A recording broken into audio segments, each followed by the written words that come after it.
我也问过很多的朋友，有非常多的人在回顾当初他们第一次出国那种忐忑不安，可是事后证明他跨出了这一步，改变了他一辈子。各位，我们在过去从小到大，所有的事情是别人帮我们安排好，我们全部就是按照别人的轨迹来做相关的安排跟活动，包括课程，包括所有的这些。可是这个是在舒适圈，在舒适圈里面，温室的花朵不会绽放。所以，怎么样让自己勇于踏出第一步，而且这一步是有挑战性的，对于大家在未来的竞争会很不一样。国际体验我们已经办了2年，跟各位分享，这些同学回来之后，在校园里面都变得很不一样，非常非常不一样。所以我们更希望把这样的一个精神能够跟大家分享。而这件事情非常重要，因为在全世界景气越来越不好，失业率越来越高，然后各种国际的竞争越来越激烈的情况下，有没有具备国际移动力，决定了你未来的命运。所以我们希望逢甲大学所有的同学将来都能够具备国际移动力。而国际移动力不是只有通识中心办的这个国际体验的活动，国际处还有其他单位也办了非常非常多，包括各位的系里面也可能有一些海外的交流。每一个机会，其实大家都要积极的争取，因为这些机会都不是这么容易的。在我们当学生的阶段，完全没有这样的机会，出国基本上是管制。可是现在大家有这么多不同的机会，我们希望大家能够比较积极的来规划你自己到底想要什么。我跟各位分享，其实大家可能会觉得我英文不好，所以我不敢出去。可是有一次我们请胡志强演讲，他说英文是拿来用的，不是拿来读的。我们想，我们为什么要读英文？从小到大，我们学英文，实际上都只有痛苦嘛，背单字，然后学习文法，然后用得很痛苦，对不对？因为学语言，如果你只有痛苦，你没有一个动机在的话，不会学好的。我们很多国际体验的这些经验，其实回来以后，同学就知道为什么要学语言，而且主动积极的学语言，非常多同学都如此。所以学校投了非常非常多的经费和课程，开再多的课，如果大家没有动机的话，不会有效的。重点是大家有没有动机，可是动机怎么来？你交一个外国的男女朋友，动机就来了；或者是想要出去玩，动机就来了，对不对？或者是你有任务的一些活动，动机就来了。所以基本上我们重点就是要让大家有这样的一个动机。这个胡志强有一次讲，他说有同学跟他讲说，师长，我讲英文很痛苦。然后师长说，你讲英文怎么会很痛苦？应该是听你讲英文的人很痛苦吧？各位，其实语言是沟通的，你比手画脚完全不懂，一样可以沟通。不要把讲对的好的文法英文当作是唯一的目标，你只要能沟通就可以。我们一大堆国际体验的同学，就说到日本只会2句日文，结果去了以后讲完了以后，发现人家讲的他1句都听不懂，所以那2句日文也没有用。可是比手画脚一样可以沟通，所以重点语言是用来沟通的，只要有用，自然就会读。我愿意举2个例子。我在30年前教书的时候，30多年前在大学教书的时候，有一个同学，他暑假到德国去玩了一个月，回来以后，他的手表就留在德国时间，不换回来。为什么？因为他下定决心还要再去。因为这个同学后来真的毕业了以后，在毕业前就加强德文，以前他德文也不行，加强德文，后来到德国去拿到硕士，拿到博士，回台湾在大学教书，就是一个动机改变了他一辈子。我另外在大概18年前，我有一个学生，他在大学的时候，后来他就交换学生到巴西。各位知道，巴西讲葡萄牙文，你学的英文没有用，还不是讲西班牙文，是讲葡萄牙文。所以他去交换了1年，结果讲也讲不好。可是问题就是，他回来之后，每天你就看他在背葡萄牙文，在读葡萄牙文，他下决心还要再学。所以语言，你到了一个情境，让你自然有语感，你就会加强。各位讲我学英文很痛苦，对，但是告诉各位一个最好的方法，就是你学英文有用，就会学得好。所以你要自己找到为什么值得用。比如说你在 FB 里面结交就是你在网络上面结交网友，然后用英文跟他互动，你的英文就会变好，对不对？你要找出自己想用的，而且如果你能够出国，出国以后你就知道为什么想要学语言。基本上台湾同学的未来都不在台湾本岛，在台湾本岛，在这里会越来越限缩，你的待遇、你的工作机会会越来越限缩，因为国际舞台这么宽广，不要把自己陷在一个很小的空间。更重要，你读了大学，你的志向、你的眼界是要有更高、要有飞鸿的想法。我给各位看一个例子，这个例子是我太太以前的一个学生，他叫做赵莫赫。他在74岁的时候当背包客，一句英文都不会，结果去玩了英国、德国、法国。93岁到医院做了2年志工，95岁上研究所，是当我太太的学生。98岁硕士毕业，是列明吉尼斯世界纪录年纪最大的硕士。现在在清华，105岁，在清华读博士班。105岁，所以他在这个当时去游的时候，旅游的时候，74岁，95岁读研究所的时候，人家都讲说，老赵，你都快死了，你还学？他说，可是我还没死啊。他原来不会用电脑，所以95岁去读硕士，开始学电脑，现在可以用电脑打。他的想法是说，决定做什么事情就要狠一点，否则做不成。他不懂英文，也不懂电脑，出国前也没有订房。结果呢，怎么办？人家问说：“那你怎么住呢？”他说：“简单啊，他每天下午5点钟的时候，你看有年轻人在这个车站这个旅游的时候回来了，他们往哪走，你跟着走就对了，就一定是到又便宜又好的青年旅店，对不对？便宜啊！”他就这样子跟背包客，有时候20个人挤一间青年旅馆，旅行5个月，在这个德国、法国，然后英国不同的这些地方，5个月才花新台币16万，很厉害。甚至有一段旅行，可以决定到法国跟德国。如果到德国，要额外再买这个机票，很贵。如果先去法国，德国签证会过期，所以他想了2圈7，没办法，先到法国入境，再转德国然后再去德国玩，再转回法国。如果移民局不让他进，他就假装听不懂任何话，最后人家看他年纪这么大，就让他过了。所以办法是人想出来的，完全不会英文，一样可以学习怎么样再来这边做挑战。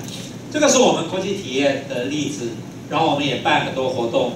教导大家，大家不要怕，很多的经验可以跟大家分享。然后这个是实际的参加的一些活动，然后我们举几个例子，比如说同学去日本，一个这个方建宇跟施慧宇，他们各自去不同的地区，中间还在某一个地方会面，然后再各自分开去不同地方玩。方建宇他日文就是我讲只会2句，可是他每天2个行程玩得非常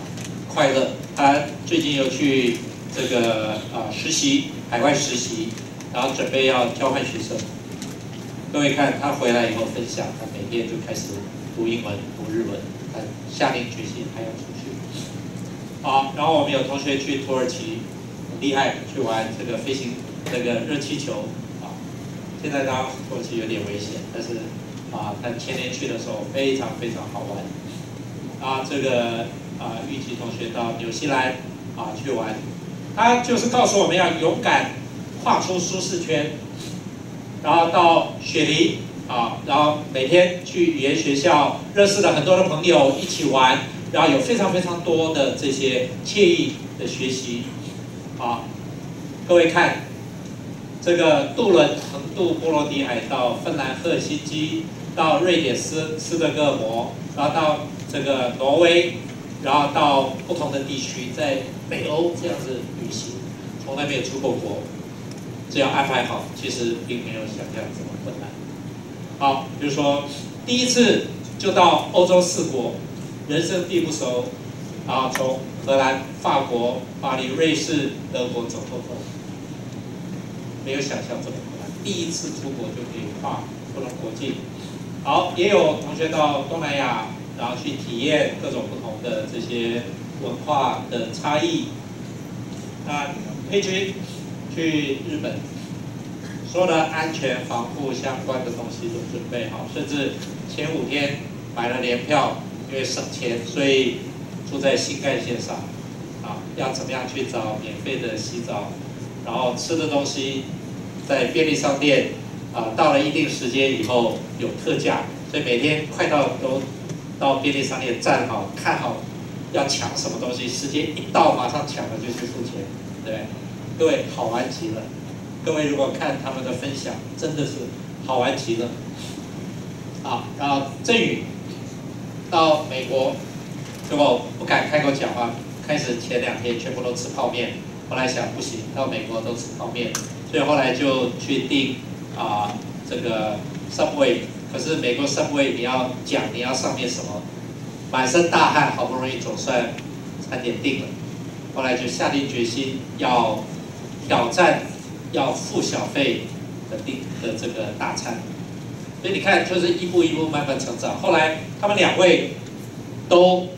计划准备要交换学生再出国。振宇他暑假到泰国去实习，你就看到每一位同学出去了以后的这些改变。好，各位看，光是这一段说在飞机上邂逅德国帅哥，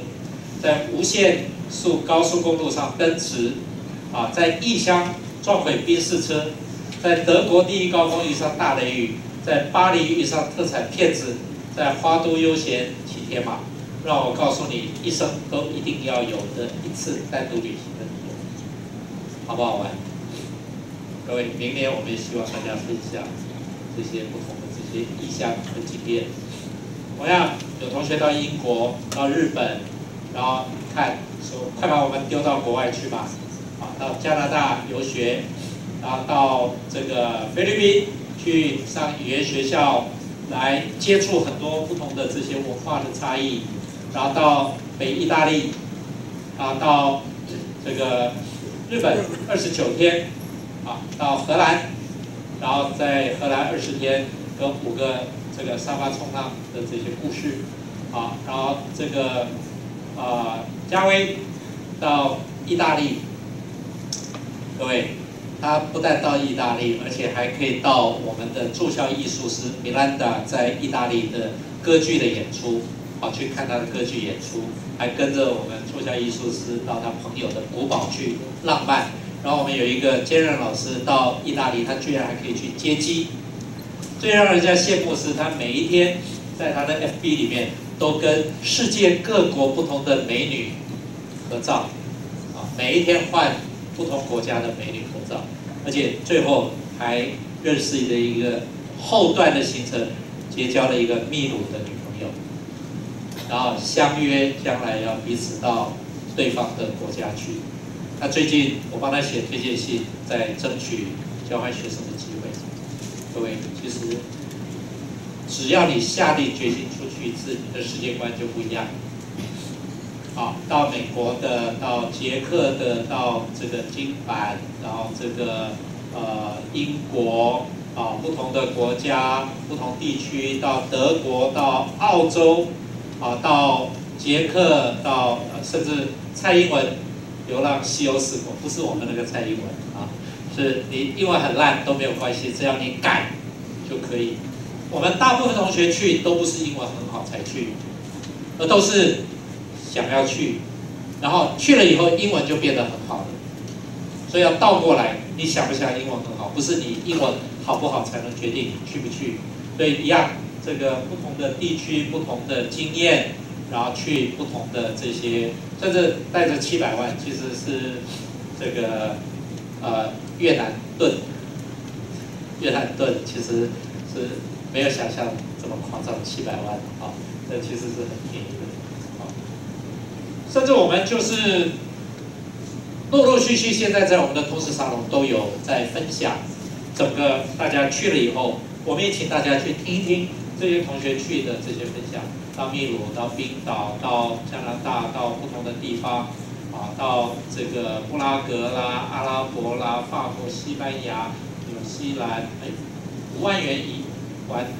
有意大利太好了斯里兰卡、缅甸啦这些，请大家如果有兴趣多参加我们通识沙龙办的国际体验相关东西。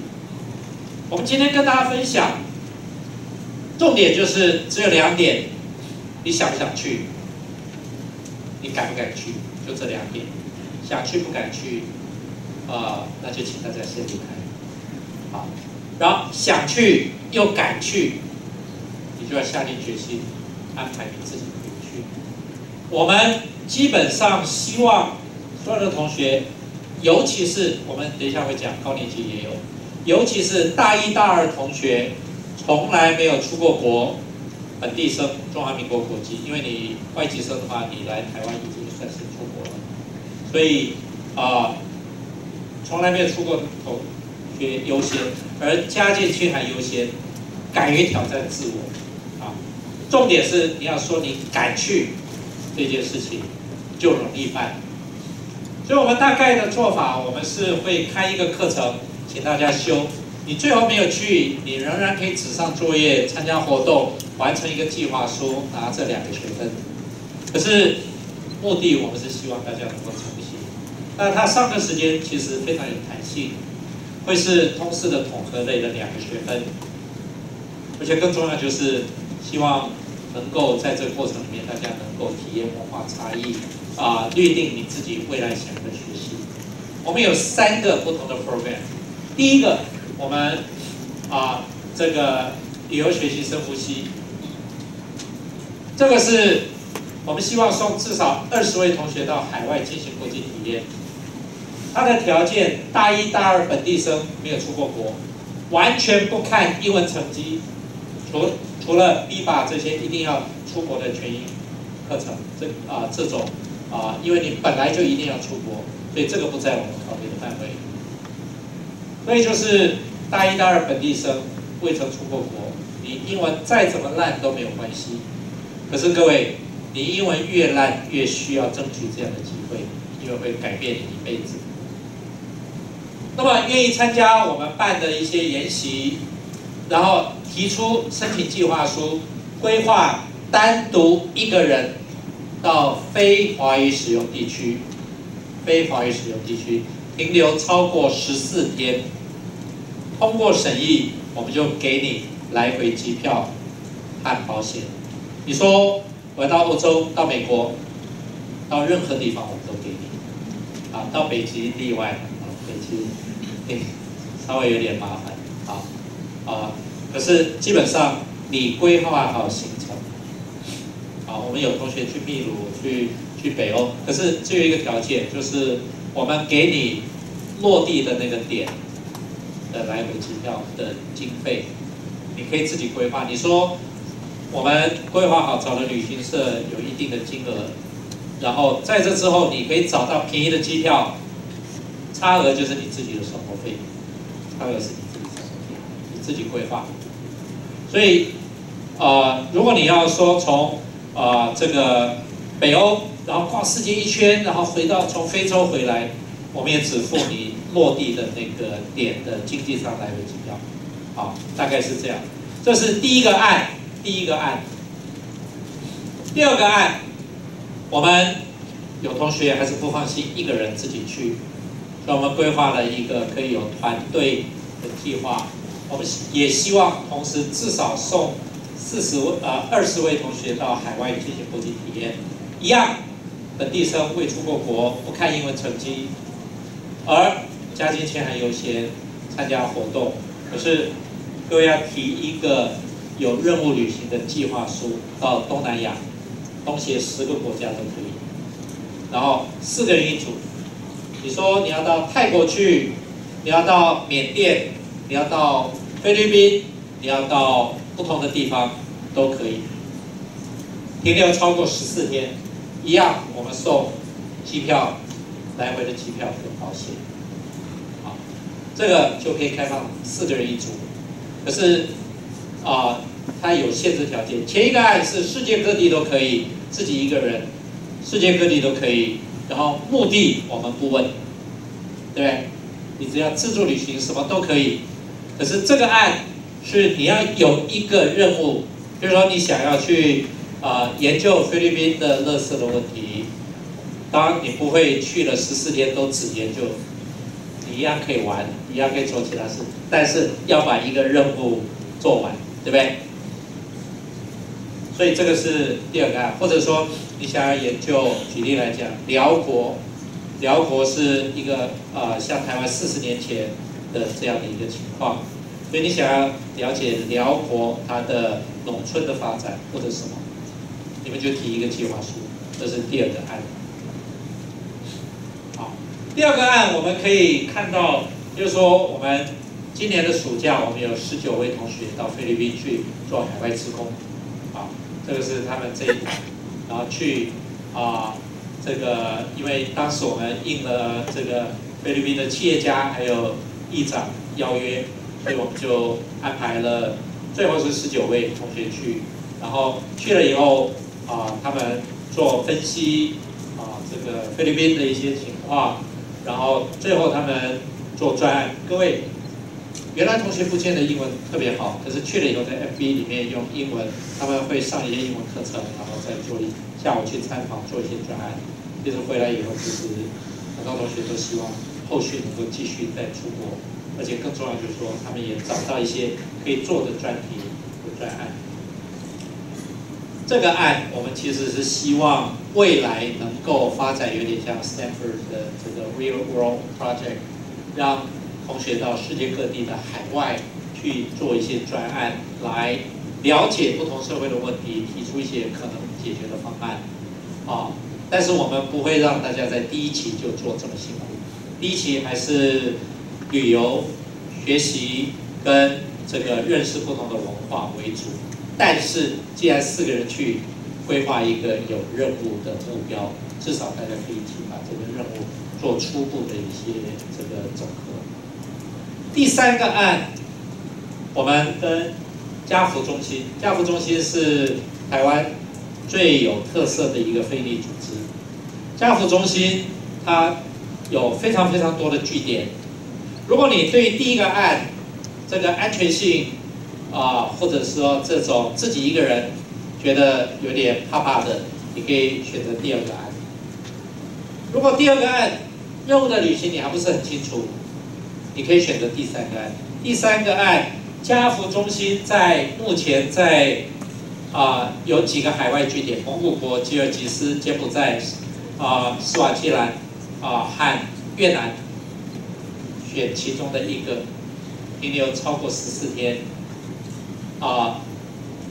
观察家福中心做的事情，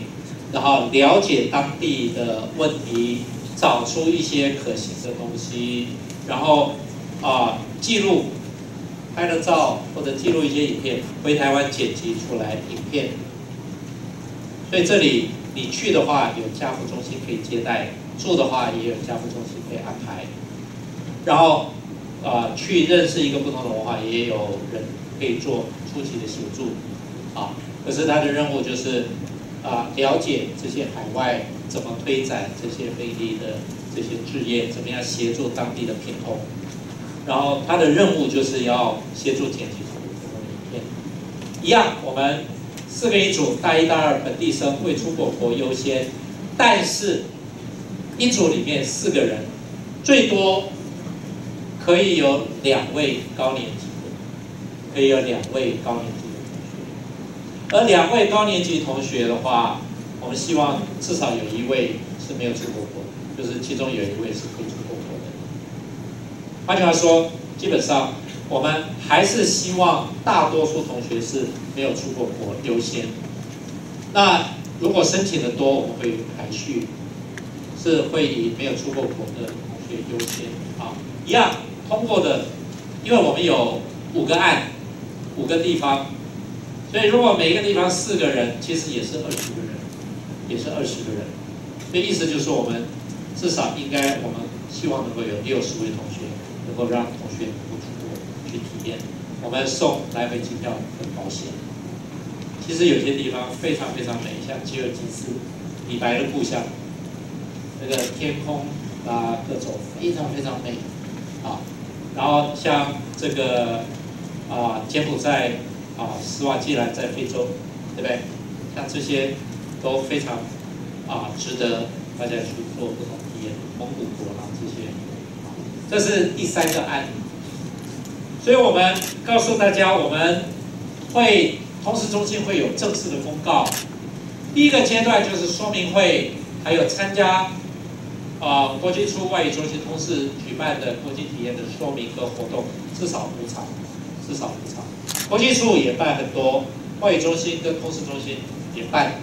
我们第1年为了这个，我们就办了76场，所以其实活动非常多，希望大家能够参与。第2个阶段就是要大家去选择这个旅游学习深呼吸跟滚动式的社会设计2门课。这2门课我们就会进入辅导。A 类就是我们刚刚讲第1种，就是旅游学习深呼吸，然后 B 类就是我们刚刚讲的第2种、第3种，它是团队的、有任务的，会有一些规划学习的。然后我们在11月1号到1月14号就会有这个计划的甄选跟行前的训练，然后会公告通过的同学的名单，然后再把过去到过这些不同地区的学长姐来做指导，协助同学要出去的时候遇到的这些可能遇到的问题。各位，你们的学长姐很厉害，他们有很多经验可以跟大家分享。就是说，万一你护照掉了怎么办？行李掉了怎么办？遇到骗子要怎么样比较镇定？然后你这个出去要怎么样找到比较便宜的机票？还有相关的住宿，各种不同的这些经验。其实以你们年轻人来讲，比起我们这个年纪来讲，更容易投入到世界的格局。所以请大家要有这样的信心，自己绝对可以。然后等到6月25号这个期末考结束以后，到8月23号的期间，就是各位主动出击的这个时间。我们的国际体验原则上以暑假为主，然后回来以后我们会有成果发表，就大家要缴交的基本资料、机票的存根然后相关的这些东西。所以基本上我们希望大家在计划书里面，这个我们未来也会有实质辅导，你的缘起、目的、行程规划包括地点、路线、执行期间、经费预算、安全评估、个人效益这些基本的这些评估行程规划要2周以上，扣除搭机的时间，前往的地点要交代清楚，生活费如何筹措，也请大家能够简单的说明。然后这个期间在暑假避免影响大家的上课。好，所以我们看体验国家的范围 ，A 类国际体验不限定国家，不限定地区所以你可以打工度假然后游学、自助旅行、公寓旅行、壮游都可以。原则上就是自己一个人去超过14天到非华语使用地区，目的不限，地点不限。B 类基本上有比较特定的范围。B 类分2种，东南亚国家的话，就是东协11个国家都可以。然后第2类加福专案的话，就是加福合作的，就是有据点的5个国家。啊，所以基本上就是希望大家能够限定如此啊。好，所以这个是基本上相关的这些，你不用讲太多不相干的话。然后如果有证明文件，直接举附。然后这个 PPT 我们到时候会放在网络上面啊，提供大家自己下载。所以大概是这些相关的东西啊。所以评审我们到时候会找校外的专家一起来做评审。评审的标准，计划的可行性50%，课程形成训练参与活动20%，预期效益30%啊，最后。凡是用这专案出去的，我们都希望能够把你们的影响力延续到学弟妹身上。这个是报名，这里有 QR code， 如果你扫描了，马上就可以直接上网。所以你在这个我们通识网页里面都有请大家自己填了你的基本的资料来做报名的动作以便后续我们可以。把消息传递让大家知道。除了这个网页线上报名，大家还在扫描，停留久一点。我们也会成立 FB 社群，在这个通识里面会成立一个国际体验的这个社群。这个社群除了我们自己现在想要新加入的同学，过去的同学也会在这里面。大家可以共同分享很多的经验，让大家的梦想可以有进一步的这些体验。所以基本上，如果你报名，表示你愿意加入，可是你愿意加入延续到最后会不会有学分，是看你有没有完成然后，但是就算是最后没有出国，可是跟着这些完成了很多的计划相关的东西一样。可以成为这个2个学分的这个选课所以我们确定人数以后会制定选课意愿表，到时候一定要亲自签名然后人工登录教务系统，所以这个课不会放在选课系统里面，最后全部都完成了，我们有人工系统里面把资料交给教务处登录2个通过的这个学分可是我们也要提醒大家。如果我们发现不是自己前往，就是说，虽然自己一个人，可是家人也陪伴着一起去，或者说其实是好多人一起去，可是这个人申请，其他人是一起去，这种情况我们希望把机会留给真正有需要的同学。所以如果有这样的情况，我们会追缴这个补助的款项，因为所有的这些款项都是。申请计划和募款，实际上我们大部分是募款，民间募款，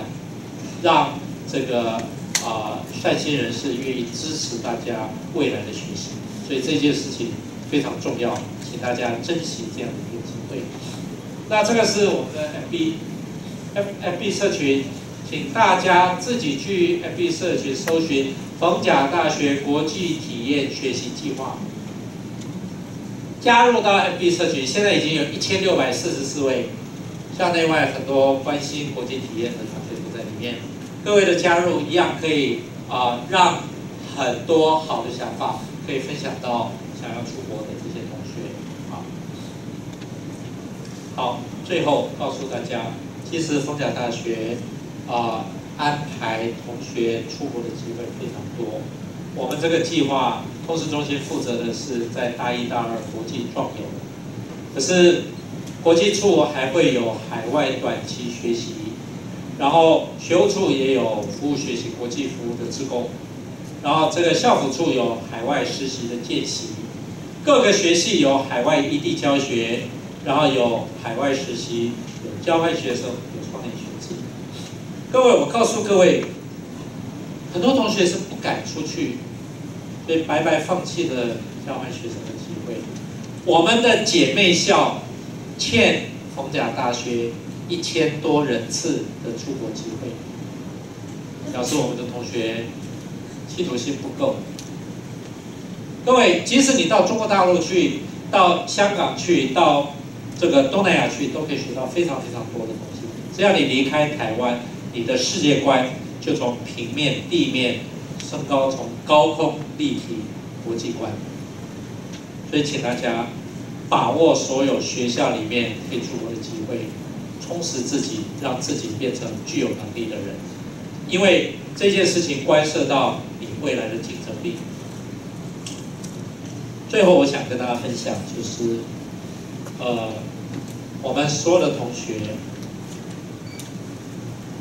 上了大学，差距没有想象这么大。台城、青交、逢甲，其实学生的资质差距不大，唯一的差距只在我们的企图心够不够。今天如果你看各种不同的评鉴的指标，逢甲大学都一枝独秀，窜起非常快，而且各种表现都非常优秀。可是我们更希望所有的表现优秀里面，学生的企图心要更优秀，因为学校用尽一切办法帮大家争取各种不同的出国管道跟机会，重点是各位要想要干。而我们在国际体验的计划里面，其实我们就是希望在大一、大二的时候，能够让大家有比较多的动机跟企图心。相信我，所有人的英文都是用出来的，不是学出来的。我们在刚才给大家看，我们暑假里面到菲律宾的这个案，对不对？一个帮助的朋友是民间的友人，他叫安娜。他协助我们到菲律宾去，可是安娜讲，她当年高中都没有毕业，家境清苦，所以她就到菲律宾去打工。请注意哦，她是去菲律宾打工。她到菲律宾打工了以后，就做对了这件事情，让她的英文从不会变得敢讲，可以讲。后来他在菲律宾成立了人力中介公司，中介菲律宾人来台湾工作，奠定了他的英文。然后后来他被美国 Cincinnati 的一个大学聘为业界的讲师，所以他就到美国去大学里面跟所有人共同合作。所以今天他可以独当一面到全世界跑。可以协助台商到菲律宾去做一些这个开拓市场的事情。最近他希望在菲律宾成立一个语言中心。各位，他原来家境清苦，然后更重要就是说，他原来自己的学费都付不出来，所以他就选择到菲律宾去。各位，所有人都是这样，你到了海外，你的斗志就出来了，你的这种竞争的心理就出来了。而且你的眼界就打开了。今天全世界各国，欧洲固然重要，美国固然重要，但是东南亚的重要性越来越厉害，越重要。而且告诉各位一个事实：你以为你到东南亚会用越南文跟人家交谈吗？泰文跟人家交谈吗？你还是用英文。而且更重要，我们的同学就发现，你到日本去，其实你进步最快的是英文。你会发现日本人，你跟他讲英文，他告诉你 No English, No English， 好，日本人英文比台湾烂很多。突然之间，你就觉得你的英文很厉害，你的信心就建立了。所以从此之后，你对于自己英文的自信就很强了。所以请大家把握所有出国的机会，不管你到泰国、到越南、到柬埔寨、到辽国，到日本、到韩国，你的英文都会变得很厉害，因为英文是你共通的语言。你到美国，你还不敢开口讲英文，怕英文讲得不好。可是你到日本，突然就敢讲英文；到泰国、到菲律宾，菲律宾是英语国家，那个例外，但其他地方你的英文一定会变得很好，而且等你回来以后，你就会主动的想学英文。所以，请告诉自己，这可能是你这辈子最好的一次机会，让你自己具备国际观，让你自己在语言上面有所突破。啊，时间关系，我们简单的介绍先到这里，告诉各位，有时候就是这么一个动作，这么一件事情做了以后，你这一辈子就改观，真的这一辈子就改观。各位，我们在这个国际体验里面有2笔捐款，是我把在 FB 里面分享我们同学第一次出国的那种经验，然后就有不认得的网友，他们说，当年他们也是因为这样的一个偶然机会出国以后，发现原来世界这么广，而且突然之间觉得自己是可以的，所以改变了他们一辈子，而且他们在事业上有成，所以他们认同这个想法。我到现在没有见过这2个网友，可是他们钱就捐进来了。所以各位，这件事情真的非常非常重要。我们的校友、外面的企业家都愿意支持，因为大家知道这件事情非常重要。好，所以我们说明简单到这里，我们是不是开放大家有任何的问题可以提出来？我们今天可以谈的，我们就跟大家谈。如果没有谈完的，有很多东西我们在通识中心的这个网页上会公告，而且随时大家可以找我们通识中心陈淑慧秘书，还有最后面那个蓝衣服的这个美女，我们的雅萍姐，她这个对国际体验很多大家不熟悉的事情，都可以找雅萍姐，找我们淑慧老师、淑慧秘书。好，有没有任何问题想要了解的？提出来，请。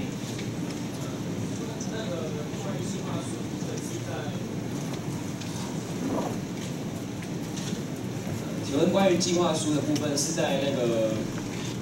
开始那个课程之后再开始准备可以吗？对对对，没有那么急，因为你们现在就能够写出计划的话，那个就没有学习的效果。我们应该是在时程上面，在11月要开始审查前完成就好，会给大家一段时间来熟悉了解怎么作业。是。大家加入那个国际体验的 FB 社群在这里佛甲大学国际体验学习计划有任何的东西，我们都会在上面公告通知。各位知道，你如果决定到美国，他们有一个族群是到美国的这些同学，就有一堆的学长姐可以帮你们。你要到这个纽西兰，就有一些去过纽西兰的；你要到欧洲。到不同地区都有去过的同学，这些学长姐非常非常乐意协助大家，所以不要怕，你不是只有一个人，而且各位，其实最担心的恐怕是淑慧跟我吧，对不对？各位出去，你们这么多同学暑假在海外，其实我们是提心吊胆，是不是？所以各位永远有人在关心你们，永远遇到问题的话，有人会陪伴你，不要担心，好不好？有没有任何问题？有没有任何意见？后面来。请问，那个 Project One 就是女生可以2个吗？还是一定要就是女生也要单独？我们现在因为 Project 2、Project 3，我们都有开放群组的。以前我们只有一个 project， 就是 Project One， 所以我们是开放可以2位女生，可以开放2位女生。但是因为我们现在名额有限。因为过去我们可以支持到最多到60位是 Project One， 所以我们是开放2位女生也可以。但是今年我们发现名额这么少，如果我们一开始让大家可以2个人，到最后筛选的都是1个人的话，那同学可能会失望。所以我们干脆就是，如果你要2个以上的话，那就用 Project 2或者第3个计划。所以我们第一种类型的话就是只有1位。其实各位不要看轻你自己，我们太多的同学是自己1个人，女同学去欧洲，去各地，回来以后你看那个容光焕发。我们刚不是给各位看一个例子，到德国就在邂逅了德国帅哥，然后这个在无限里程，对不对？撞坏宾士，对不对？然后在巴黎遇到骗子，对不对？然后，所以各位其实绝对可以的，不要小看自己，好不好？请。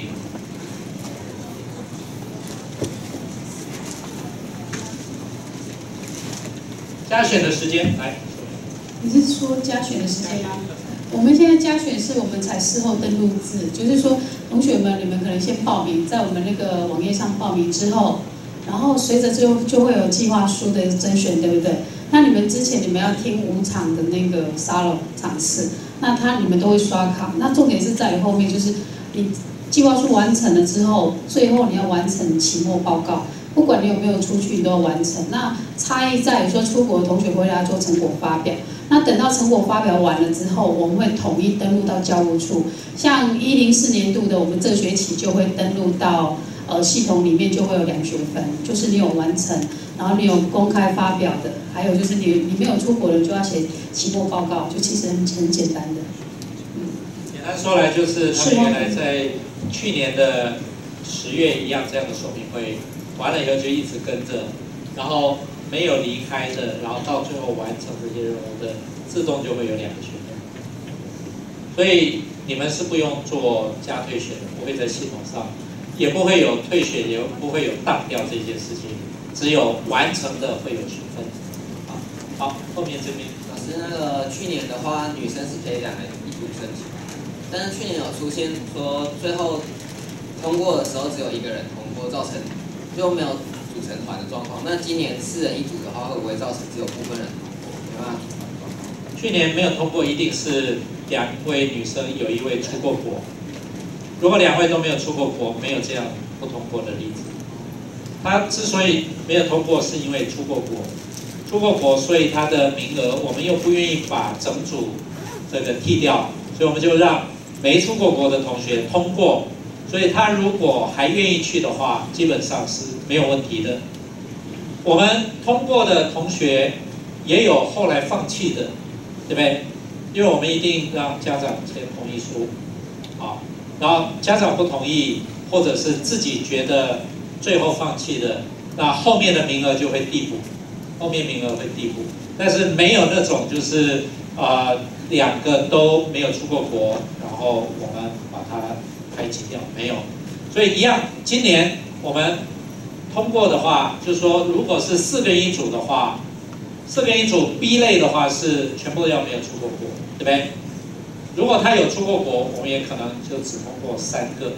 对不对？出过国的不会再优先，除非所有的名额全部都没有了，都满了，然后出过国的才会被递补上来。我们没有完全排除，但是不会在前面的阶段。那但是第3种的话是可以同于1组里面有1个曾经出过国，甚至是高年级的，对不对？所以条件是这样，筛选的机制，因为我们必须客观的让同学知道，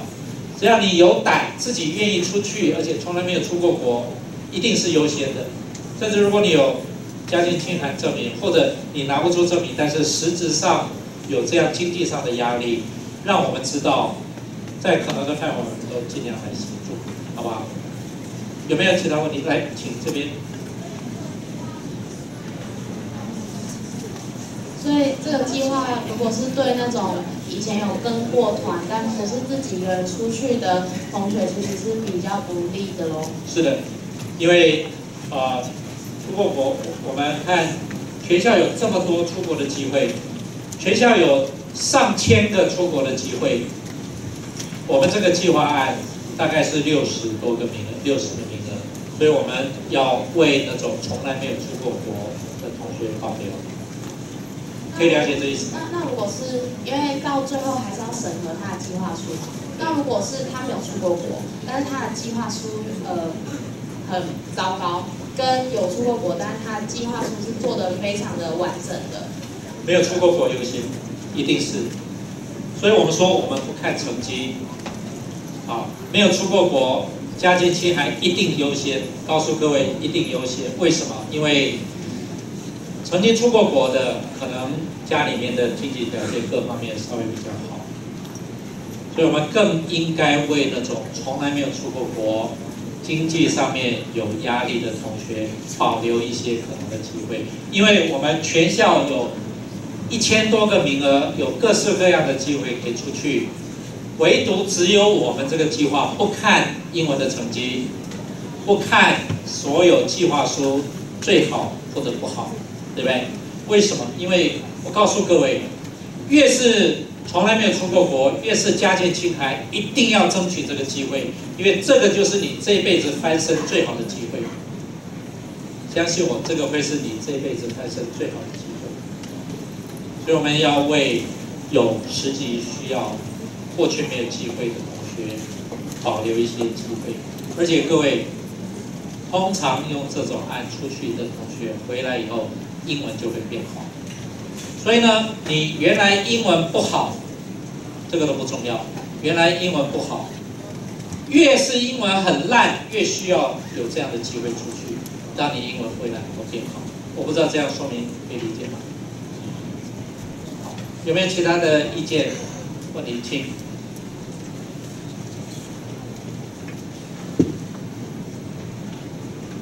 主任你好，那请问如果明年寒假出国的话，那这样还适用这些方案吗？目前我们是暑假，我们规划在暑假。我的问题是，如果明年寒假就有自行出国，那这样还会算成你有出国经验吗？我们还没有考虑过这个问题，但是我们会最快的时间在 FB 里面公告，好不好？我们以前是寒暑假都有，但是因为寒假的话，因为有接近过年，那个时间相当短，后来我们才取消，所以我们才取消。所以如果你们的时间是相当短的，没有超过14天，那你可能没有办法在寒假成行。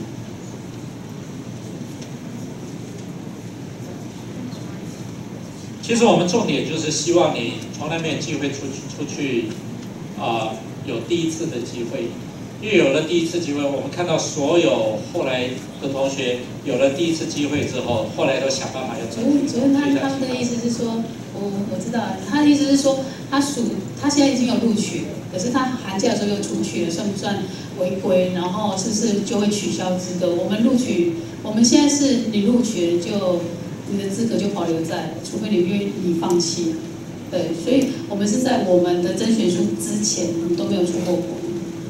好，谢谢。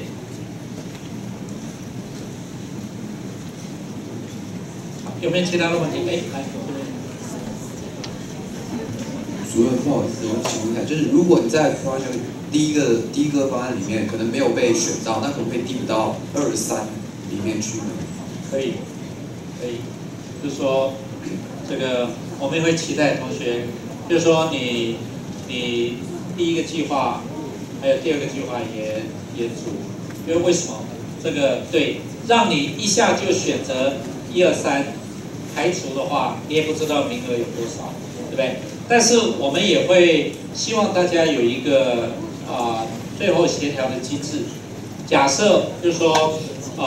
在 Project 2里面有4位同学。结果其中有1位单独又申请了第1类计划，申请到第1类计划，那么这里只剩3位，3位里面他们团队里面就可以递补1位，可是条件一样，就是从来没有出过国，对不对？然后那个相关的一样的条件符合的是可以的，好不好？谢谢主任。来，请。这个。因为你第2种计划是4个人一组嘛，所以是4个人合写一个计划。那第一个是你要单独提一个计划，所以对2个都要提，因为不然的话，如果说你只是说我提计划1，可是我提了计划1，我没有通过，自动会变成计划2、计划3。问题是。那个在审核的时候没有一个标准，人家很用心的写了计划2，那没有办法比较你这个人在计划1跟计划2中间的这个差异，对不对？所以我们还是希望计划2也写一个，可以了解这意思吗？